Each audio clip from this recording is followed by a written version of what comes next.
क्या करत है? का देखो तनी तो के हो हैं? अरे कितनी सुंदर लग रही छकोए बानी का रहुआ?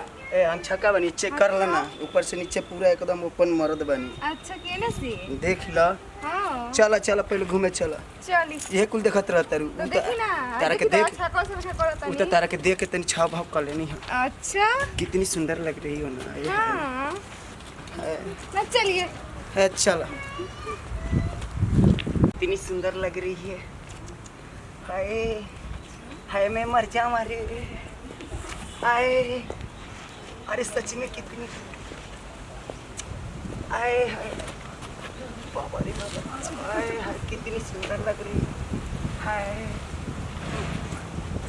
मरद छक्का का रे हाय तनी सड़िया बढ़िया से कल हमके कहत छक्का के बढ़िया से कॉल दी हाँ, तो रहुआ तो छको से सुन चलो अच्छा लो अब हम सही से चलो अब एकदम ठीक चलो छकोए बानी का रहुआ अच्छा अब सही से चलो तनी और चली तनी मार्केट को के आल जाओ कुछ सामान ले लेकिन तार सुंदरता कम का ना बड़ाई करी इतना सुंदर लागत रे कि मन कर दे का रास्ते में सुंदर लगत नहीं घरों में ना लगेनी का इतना सुंदर लागत रे बाप रे बाप चली मार्केट चली हां चलो हाँ। चलो मार्केट सुंदर होके नहीं जा लेकिन गाड़ी उड़ी तो लौकते नहीं किसन कैसे चलल जी मार्केट को पैदल है चली पति आपसे चल एक बात सुनो ना हाँ, बोलिए। जाए तो कल एगो दोस्त से हम भाई को एक मंगले बनी कल लेके आएं तो चलिए चलो अभी ना जैसे हम आज जाए अब इतना सिंगार को काम करे जाए तो ना सुनो ना हम आज जाए जान हमर बात ना कर चलो ना घरे चल चलो घरे के नहीं जाता हाँ तो गाड़ी उड़ी नहीं खींच रोड पर कल हम अपने दोस्त से बाइक को एक मंगले बनी मिल जेते लेके चल चलो चली ठीक बनू नाराज नहीं खुनू ना सही में कसम से हां सही में बोला हां सही में कसम से नू हाँ। नाराज नहीं खुनू ना, नहीं चल खुनू। काल धनिया हम तक घुमा दम पक्का तोहार पक्का?